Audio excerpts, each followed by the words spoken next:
Senator Angara, patience, Senator Mr. Chair. Osmena. And then, Yes, we just will to allow clarify. Senator Angara to finish his questioning. Thank you. Thank you, Sonny. Just to get things clear, we have a representative here from the BIR, no? All right. So get the rules straight. Halimbawa po, nakatanggap ako ng bayad pero in kind, hindi in cash. At binigyan po ako ng Rolex watch. Do I have to declare that as income? Good afternoon, Your Honor. Your Honors. Any income that No, just answer yes or no. Yes, Do I? yes, Your Honor. Okay. Halimbawa po, binigyan po ako ng lupa in return for a service that I extended. Do I have to declare the land as income? Yes, Your Honor. Hindi po ako pwede mag-antay na hindi ko pa binebenta yung lupa eh. Di ba? Yes, Your Honor. So that must be valued at the time that the transfer was made, and I have to declare that regardless of whether if it was cash or not. I'll have to find the money to pay the taxes, di ba? Yes, Your Honor. Okay. Ayun po dito sa pagbili ng shares ni Mr. Oreta, 8.9 million more or less shares. It was transferred to Mr. Oreta at 10 pesos. But the transfer price is irrelevant, di ba? Because the shares were trading at an average between 44 to 73 pesos per share in the stock exchange. Yes, Diba? Your Honors. Halimbawa, 60 pesos lang. That brings us to a value of 534 million pesos. That was the value of the shares that were transferred to Noble Care, was it? To Noble Care.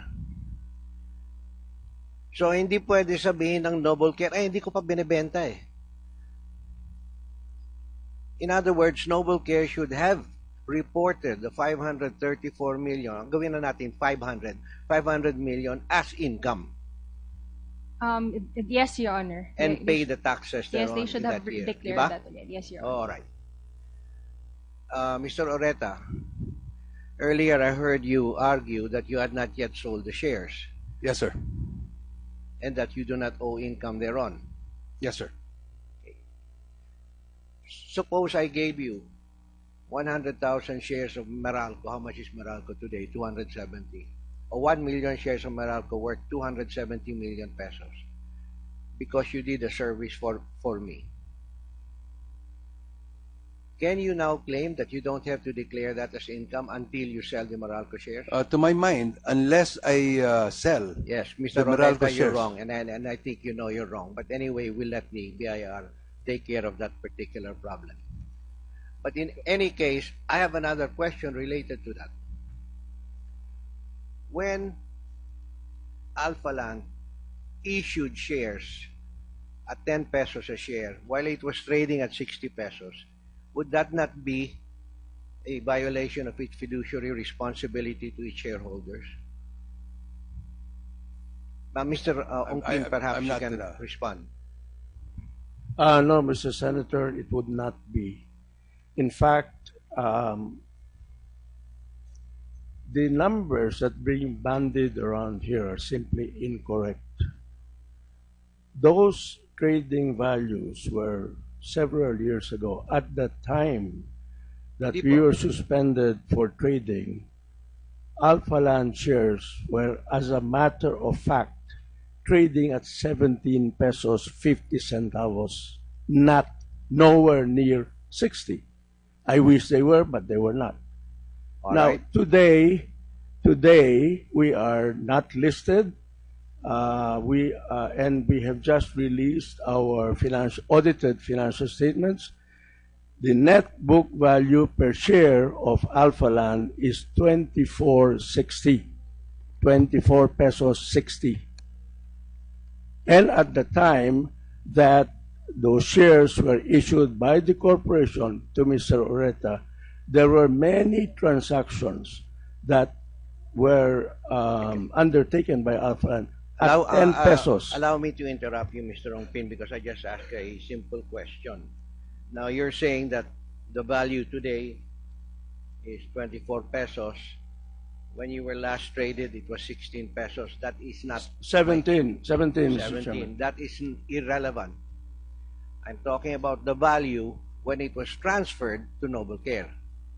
That is the declared, or that should have been the declared value at the time that it was done. Now, we have records that it was trading within a certain time period at between 43 to 73, 44 to 73 pesos. I just took an average of 60 pesos. So regardless of what it is trading at today, it could be below zero for all we care. But when the shares were transferred to Mr. Oreta's company, it was trading at an average of 60 pesos a share. Mr. Senator, may I respond? Yes, Chair? please. Go ahead, sir. Go ahead. When the shares were issued by Alphaland to Mr. Oreta, Alphaland was not yet listed. So, to When say, was Alphaland listed? Just give us a... what is the exact date?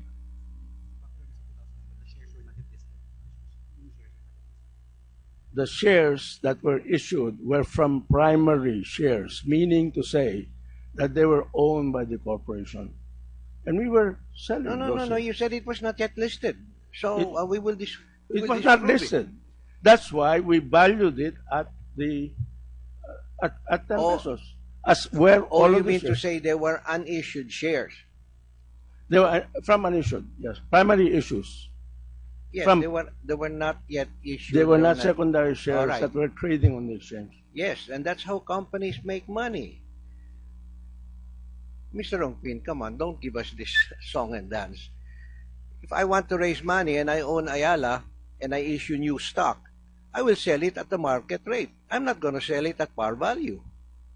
Nobody in his right mind would sell it at par value. So Ayala will sell it at 100 pesos or whatever their shares are trading at.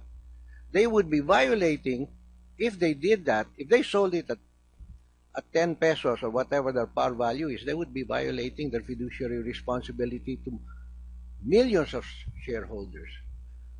Sabi niya, bakit advantage sa kanya? Ba't mo binibenta sa kanya at 10 pesos when if I buy in the market, I'll have to pay 100 pesos? There's no argument there. I mean, that's how companies make money. That's why they go public, because what was the par value is now given a multiple valuation. Mr. Chair, at the time the shares were issued to Mr. Oreta, Alphaland was not yet a listed share. Mr. Ongpin, I ask you, when were they listed? Because we have records here PSE is on here, what sir. it was being traded at the time that the transfer was made. Can PSE give us factual information? When was Alphaland listed? The stock exchange. Good morning, Mr. Chairman. The Alphaland actually did a backdoor at the what do you call Would a you backdoor speak transaction. into the mic, please, Mr. Sikat, because we can hardly hear you. Thank you. Good morning, Senator. Alphaland was listed via a backdoor method in 2009, November 2009. 2009, and in fact, we the board approved additional listing actually in June 23, 2010. So they were already listed, stock exchange. So they were listed. It's at least just by saying the shares 2010. were unissued. That's irrelevant. They were listed. By 2010, they were listed, sir, and up to. Mr. Ongpin, you're not telling us the truth. What's wrong with you?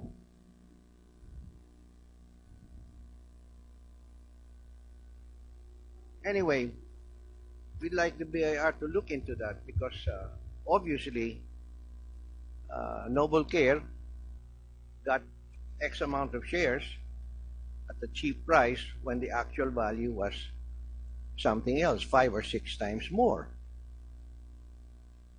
And Mr. Oreta, you've heard the BIR, you should have declared that and paid income, or Noble Care should have declared it and paid income, whatever it was.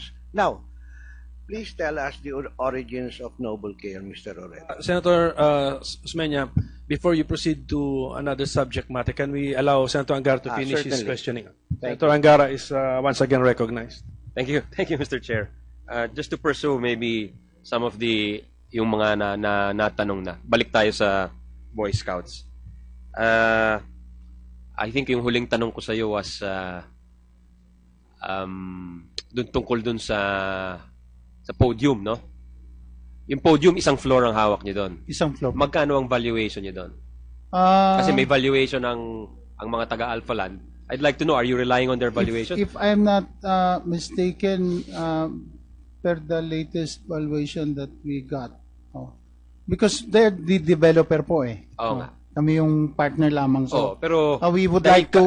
kasosyo nyo sila eh. So, dapat may ang idea value kayo. po ng third floor, the entire of it, as communicated to us, is at 431 million.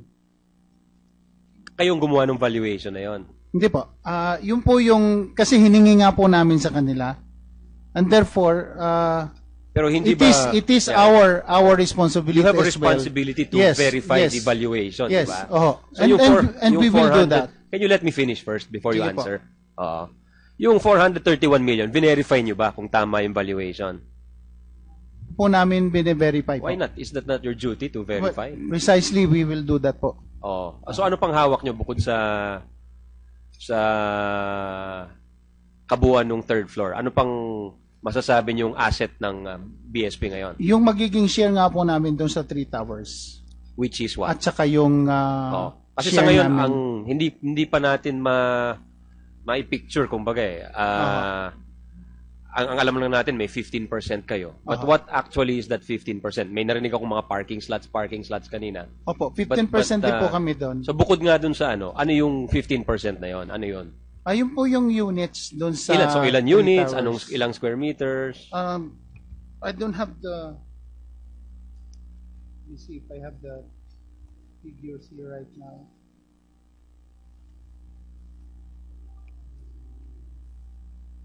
Mr. Senator, Mr. Chairman, can I Yes, Attorney Oreta. Can I answer While that- Attorney Avisado is looking can I for answer his that question? notes. on the joint venture agreement, we agreed that it's 85-15 on the gross floor area. So on the five floors basement parking of What does the 15%? My question is, Mr. Chair, what does the 15% being held by the BSP, what does that translate to aside from the bukod dun sa sinasabing podium third floor? It translates to 150 parking slots. So ang bibigay nyo parking sa kanila? Opo, kasi hindi nyo sila bibigyan ng condominium or Hindi. bakit parking? Bakit parking? Sa parking po, kasi meron ho tayong phase 1, yung podium, yung parking muna po, 5 basement floors yan with 1,000 parking slots. Out of that, they have 15%. So they have 150 parking slots allotted to them. No condominiums, no units? Hindi pa po. Akit ngayon tayo doon sa podium, doon sa 6 floors. Doon sa 6 floors ho, ang kinuha nila is the third floor. Equivalent to around 17%, more than 15%. No? Pinayagan na namin yon, 17% po ng podium. Okay, can we have a clear answer, Mr. Chairman, as to what actually that 15 or 17% represents? It represents... Can I have an enumeration? 1, it represents this. 2, it represents this. So Opo. 1, it represents the third floor of the podium. Secondly, what does it represent? It represents the 150 parking slots of the basement parking. And number 3, it represents 9,208 square meters. in the 3 towers. How is that divided up? Ano ho yan eh? We are talking kasi under the agreement po. We are supposed to agree on ano ba ang kanila, ano ba ang pipiliin nila. So we have been talking. Nag-uusap po kami with their team. When is the deadline to decide what? Wala naman pong deadline. Kaya lang siguro they're looking at it na kung paano gagalaw yung mga towers at saka kung ano ang Pag benta. nag-uusap kayo, sinong kausap mo? Ang kausap ko po si Mr. Avisado, si Kayong Mr. dalawa lang? Hindi po. Team ho sa kanila, tsaka team din sa amin. Ang sa kanila is Mr. Avisado, si si Obet Pagdanganan, si Jun Anyag, si Rickit Lagdameo, tsaka si Max Adralin. Yun po ang team ng BSP to speak to us. Ang sa amin naman ho, I have Pongpon Ferrada, I have the engineers in our team of Alphaland. You confirm, Mr. Oreta, since you took the floor already.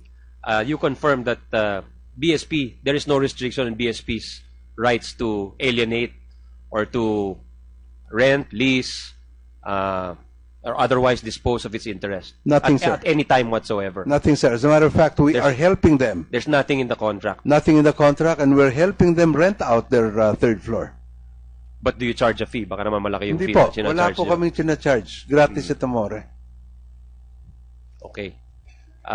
Kaya anyway, yung- I know you from your earlier statement, alam ko na yung valuation nyo dun sa property nyo, no, sa project. I want to get, Mr. Chairman, I want to get the BSP side as to the valuation. Because obviously, if you enter into a business deal, you want to verify the numbers provided by... Maybe before you proceed with your questions, you will be interested with this paragraph from Alphaland Makati Place disclosure. Page 25. Financial Statement 2013. Notes. Yeah, the notes to the Financial Statement 2013 of Alphaland Makati Place, formerly Silvertown Property Development Corporation. Page 25. Determination of BSP share. Diba? Yeah, that was your question, huh? Based on the current planned allocation in determining the 15% share of BSP on the project, BSP a share consists of the BSP Convention Center, located at the third floor of the podium, as stated by Mr. Attorney Oreta, and a portion of Tower 3 and parking spaces. Period. Prior to 2013, BSP share consists of the BSP Convention Center and a portion of Tower 1 and 2. Period. So nagbago. So, Senator Angara, so that this is probably When did that part change, of the Mr. information Chairman? you need. When did that change from... We will ask them. When did this change? No, this is what happened, to tell you the story. When we first entered into the agreement, the general consensus of Boy Scouts was to have 15% of the 3 towers. And then, when we were meeting, they were thinking of converting since they chose the third floor because they wanted a contiguous property. Siguro, they were thinking of putting up the regional offices of the Boy Scouts as a convention center, and at that time, they were thinking of bidding for the World Boy Scouts headquarters, which was in Europe at that time, too expensive. So they wanted to bring it here. So at that time, they wanted to get the whole of the third floor. And then, noong nag-uusap po kami, sabi nila, it might be to their advantage if they get units in the third tower so that they can offer it as accommodation to the people who will be attending the conferences. That's the reason why there was a change to the third tower, Mr. Chairman. Senator Angara? Thank you, Mr. Chair. Meron na ba tayong sagot sa panig ng BSP as to the valuation of your holdings? As I've stated earlier, Your Honor, we will commission. No? So wala pa kayong valuation. Appraiser. Parang tinatanggap niyo na lang kung sinasabi ng Alphaland sa inyo. Hindi naman po. That has to be validated, no? And therefore, what we're saying is we have to go to the process At as the well. very least, I think you owe that to your stakeholders to make sure you're getting good value, di ba? Opo. I think that's the thrust of I everybody's totally agree with you, questions Your here. Honor. Oo, baka nakalimutan niyo yung relationship na yon, na you have to make sure you get the best deal. So, you have whatever values are given to you. Aminado ba kayo na may obligasyon kayo na questionin yon, Opo. scrutinize yon? Opo. Mr. Chairman, can I also Attorney Oreta. answer, sir?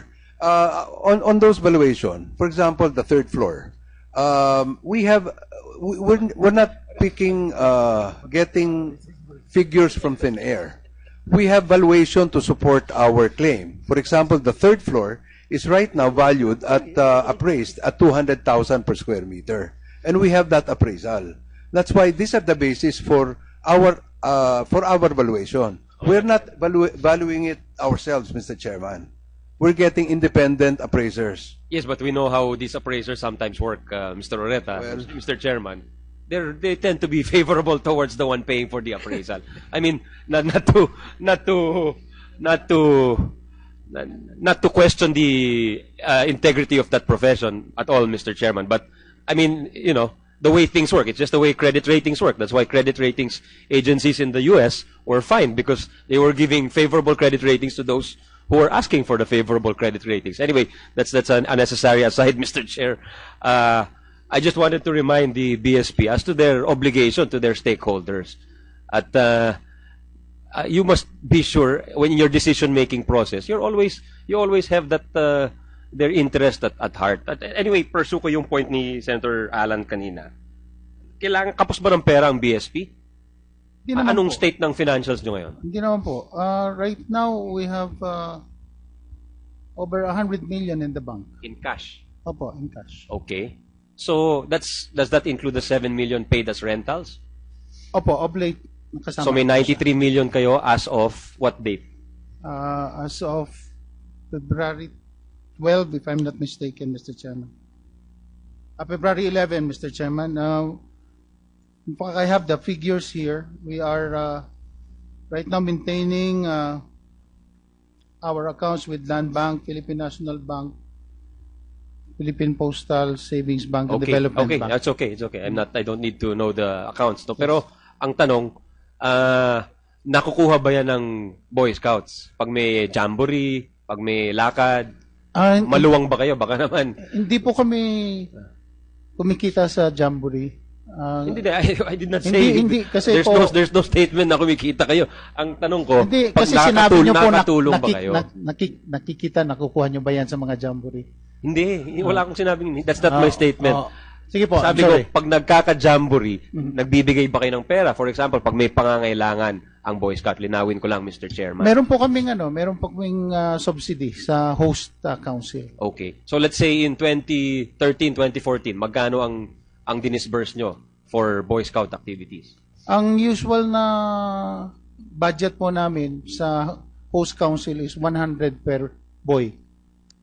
Per participant. Yun ang binibigay po namin 100 pesos subsidy. Per boy. Opo. Per day? Per day ba yun or per activity? Hindi po. Per participant po. Nga, pero on what basis? Kung maraming araw yon. Hindi po. Regardless of how long the activity is, 100. Opo. Basta 100. Okay. Mr. Chair, I'd like to, in future hearings, I'd like to follow up on the valuations of the BSP to make sure that Sige po. the interests are protected going forward. No? Pero as of now, I'm satisfied. Thank you. Yeah. Mr. Chairman, just to clarify lang din po, no? I would like to take exception doon sa sinabi ni Mr. Mercado that the reason why we entered into the joint venture agreement is precisely to give 1 million each to the councils. No? In fact, previous to that, nagkaroon na po ng maraming desisyon patungkol dyan.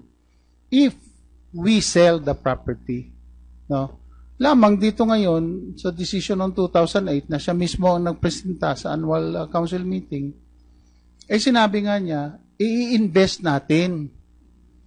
Ibig sabihin, kung kailan mamonetize yung investment, saka magkakaroon ng distribution. No? In the meantime po kasi, siyempre, kailangan i-monetize mo na yung share namin doon sa investment. And when that happens, babalikan po namin yung decision ng council, ng National Council, na dapat mag-share talaga sa mga council. So, hindi po kami tatalikod dyan sa commitment na yan po. Okay, Senator Osmena is recognized. Thank you, Mr. Chair. Attorney Avisado, taga Davao ka ba? Yes, sir. I think we've met before. Yes, sir. Nakasulat po rito sa listahan namin na Assistant Secretary for Housing and Urban Development Coordinating Council po kayo. That's true, Your Honor. That's your current appointment. Yes, sir. And you're also Senior Vice President of the Boy Scouts of the Philippines. Yes, sir. Is there an intervening level between Senior Vice President and President of the Boy Scouts? Meron bang EVP? Wala po. Wala na. So, after you, above you, is Vice President Binay. Yes, Your Honor. So, sa ngayon po, ikaw ang nagdi-decide sa itong mga arrangements pa na medyo hindi pa na nailed down. Hindi po. Okay. It's always the National Executive Board. No, it's only subject to the approval, but you make the recommendations. Insofar as the joint venture agreement is concerned, it's not me but the management committee. Now, normally, when you sign a contract at nakasulat po dyan 15%, naka-itemize na kung saan kukunin yung 15%. Hindi ninyo in-itemize. Po doon sa joint venture agreement, across the board po yun. Ibig sabihin, kung ano po yung construction, 15% po kami. Kung ano po yung construction, you mean to say you will get 15% out of every sale? Hindi po. No, sir. Doon sa gross floor area, doon sa itatayong mga buildings like the podium. So, the Boy Scouts will take title to the units that it identifies. Based on the agreement, because there's a Just management answer yes team or no. on yes. You will take title. Yes. So, pag nag-areglo kayo ng developer na I'll take 2 units on floor number 10, 2 units on floor number 14, nakasulat na yon. Yes. Do you have that list? Wala pa po. No, but normally you do that when you approve the plans and sign the contract. Kung hindi, malulugi kayo. Hindi po, it's in the joint venture agreement that the two groups will have to agree on the method of selection of the share. That is a weakness in your arrangement. Because normally, in the joint venture agreement, nakasulat na kung anong units pupunta sa landowner. So here you have left the Boy Scouts open to being shortchanged. I respect your... Kung ang binigay sa iyo, well, you want 15%, I'll give you 15% of the third, fourth, and fifth floors, for example. Pagkatapos, mas mataas po yung price per square meter sa upper floor. Siyempre, yung mga penthouse, matataas yun. Opo. We are conscious of that, Your Honor. That's why we keep You're on conscious, but you haven't meeting with them. nailed it down. They're already about to finish, and you still haven't nailed down what units come to you. We will push for that.